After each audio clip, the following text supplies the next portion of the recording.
नमस्कार प्रिय दर्शकों, आप देख रहे हैं ज्योतिष मंत्र। प्रिय दर्शकों, 25 मई 2023 दिन गुरुवार, नक्षत्र पुख नक्षत्र, जो कि एक सिद्ध सर्वार्थ सिद्धि योग है। किसी भी प्रकार के यंत्र मंत्र तंत्र साधना पूजा के लिए यह एक सिद्ध योग होता है, परंतु 25 मई को इसका महत्व और भी बढ़ जाता है। क्योंकि इस दिन ज्येष्ठ शुक्ल पक्ष षष्ठी तिथि है, जो कि माँ विंध्यवासिनी की पूजा का विशेष दिन होता है। अरण्य षष्ठी का यह दिन अपने आप में सिद्धिदायक होता है, क्योंकि विंध्याचल पर्वत पर विराजमान माँ आदिशक्ति विंध्यवासिनी की महिमा अपरंपार है। उनके गुणों का बखान देवताओं ने भी किया है। विंध्य पर्वत की विशाल श्रृंखला को माँ गंगा का स्पर्श यहीं पर प्राप्त होता है। इस स्थान पर माँ शक्ति का पूर्ण स्वरूप विद्यमान है, क्योंकि यहाँ पर माँ शक्ति, माँ सरस्वती, लक्ष्मी और काली तीनों रूपों में विराजमान है, जो तीन कोणों के रूप में है, और मध्य में भगवान शिव विराजमान है। माँ विंध्यवासिनी को सर्व प्रकार की सिद्धि और मनोकामना पूर्ण करने की देवी कहा जाता है, और कहा जाता है कि जिसने भी इनके मंत्र की साधना की है, इनकी पूजा की है, उसे अन्य प्रकार की सिद्धियां और साधना भी शीघ्र फलीभूत होने लगती है। माँ विंध्यवासिनी की तांत्रिक रहस्यमयी साधना शास्त्रों में वर्णित है। कहा जाता है, जिसने भी साधना को संपन्न किया, उसके बाद उसके लिए कुछ भी अलभ्य नहीं रह गया, अप्राप्य नहीं रह गया। अर्थात कोई भी ऐसी तंत्र मंत्र यंत्र की साधना नहीं है जो माँ विंध्यवासिनी की साधना पूर्ण करने के बाद में सिद्ध ना हो सके।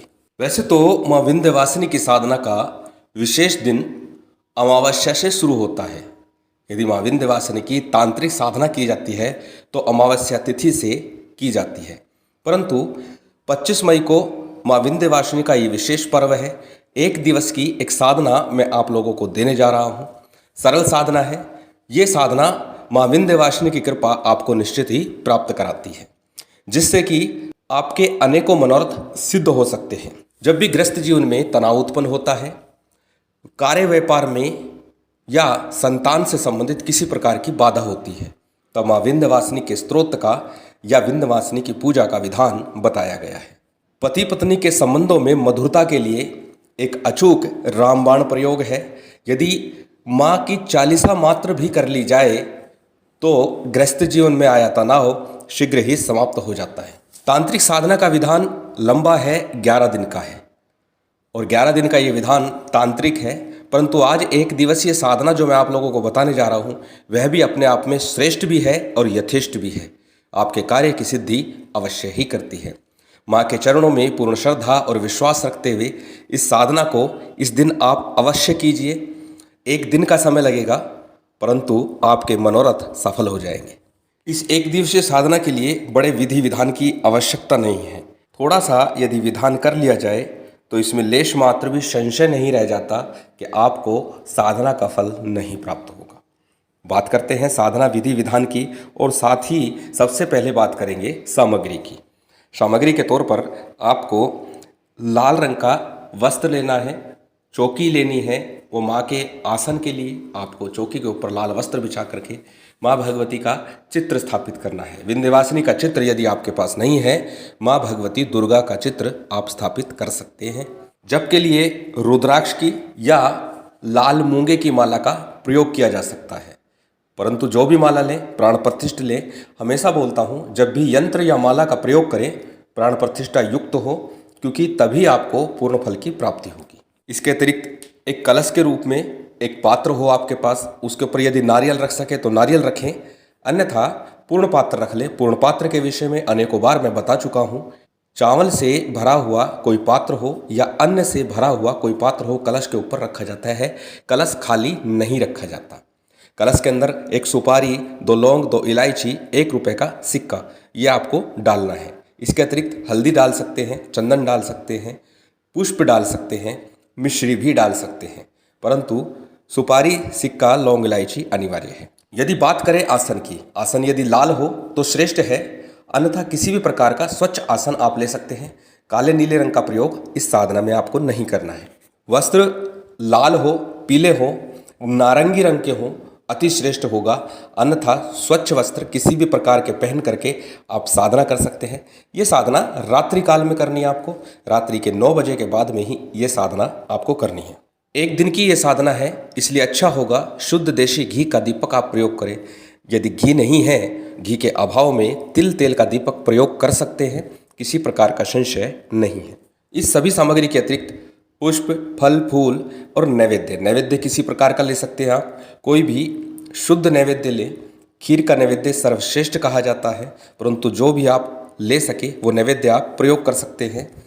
अब चलते हैं साधना के विधि विधान पर कि किस प्रकार से हमें साधना करनी है। कलश के रूप में जल का पात्र आपने रखा है, इसके साथ साथ एक अन्य पात्र शुद्धि आचमन संकल्प आदि के लिए भी आपको रखना है। सबसे पहले शुद्धि आचमन कीजिए, उत्तर मुख होकर के पश्चिम मुख होकर के यह साधना आपको करनी है। या तो उत्तर मुख होइएगा या पश्चिम मुख होइएगा। अपने घर में जिस प्रकार से आप सुविधा से आसन लगाकर साधना कर सके उस तरह से उत्तर या पश्चिम मुख होकर आप माँ का आसन लगाइए चौकी पर, पट्टे पर। उसके ऊपर लाल वस्त्र बिछा करके माँ का चित्र स्थापित कीजिए, यंत्र स्थापित कीजिए और फिर सबसे पहले शुद्धि आचमन कीजिए। शुद्धि आचमन के तुरंत बाद संकल्प आपको लेना है कि किस कामना हेतु आप प्रयोग कर रहे हैं। कामना कोई भी हो सकती है। संकल्प में अपना नाम, अपना गोत्र, उस दिन का तिथि, वार, नक्षत्र और उस स्थान का नाम जिस स्थान पर आप साधना कर रहे हैं। अनेक बार संकल्प के विषय में मैं बता चुका हूँ, अब तो आपको याद भी हो गया होगा। तो ये संकल्प आपको लेना है। संकल्प के बाद में संकल्प का जो जल, अक्षत, पुष्प आपने हाथ में लिया है उसे किसी थाली प्लेट में या गणेश जी के ऊपर अर्पित कर दीजिए। अब सर्वप्रथम गणेश जी का, गुरु का, कुल देव, पितृदेव, स्थान देव इत्यादि का पूजन करना है। कलश का पूजन करना है। माँ भगवती शक्ति का पूजन आपको शिव के साथ करना है। साथ ही साथ भैरव जी का पूजन सूक्ष्म रूप से आपको अवश्य ही करना है। और सूक्ष्म पूजन से तात्पर्य पंचोपचार पूजन है। धूप, दीप, नैवेद्य, फल जो भी आपके पास है उतने से ही पूजन कीजिए। जब सभी का पूजन संपन्न हो जाए उसके बाद में सबसे पहले गणेश मंत्र की, फिर गुरु मंत्र की एक एक माला का आपको जप करना है।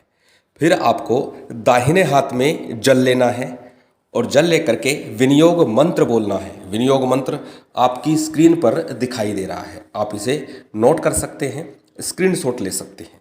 विनियोग मंत्र एक बार बोल करके मैं बता देता हूँ। दाहिने हाथ में जल लीजिए और बोलिए, ओम अस्य विंध्यवासिनी मंत्रस्य विश्रवा ऋषि अनुष्टुप छंदः विंध्यवासिनी देवता मम अभिष्ट सिद्ध्यर्थे जपे विनियोग। ये विनियोग मंत्र है। विनियोग मंत्र बोलने के बाद में एक दिन की साधना है, कम से कम भी करें तो 11 माला का जप अवश्य ही करना चाहिए। अन्यथा हमेशा बोलता हूँ, अधिकस्य अधिकम फलम। छोटा सा मंत्र है, 21 माला करेंगे तो भी अधिक से अधिक आपको 1 घंटा लगने वाला है। तो इतना तो समय आप अपने आप को दे सकते हैं अपने लिए। कौन सा मंत्र है? मंत्र आपकी स्क्रीन पर है, आप इसे नोट कर सकते हैं, स्क्रीनशॉट ले सकते हैं। मंत्र एक बार मैं बोल करके बता देता हूँ। ओम ऐं श्रीं क्रीं विंध्यवासिने ह्रीं फट्। ओम ऐं श्रीं क्रीं विंध्यवासिने ह्रीं फट्। छोटा सा सरल मंत्र, बड़ी आसानी से इसे याद कर सकते हैं। और उसके बाद 11, 21, 31, 41 जितना आप कर सकें उतना जप उस रात्रि अवश्य कीजिए। जप के उपरांत में माँ की आपको आरती करनी है। यदि संभव हो तो विंध्यवासिनी स्तोत्र का पाठ भी अवश्य ही कर लीजिएगा। बड़ा मधुर स्तोत्र है।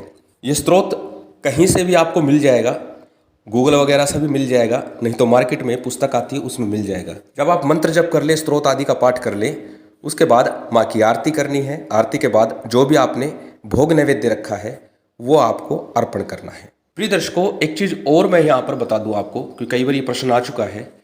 जब सामान्य पूजन होता है पंचोपचार, उसका भोग मिश्री के रूप में, पतासे के रूप में या किसी भी प्रकार का अलग रखा जाता है।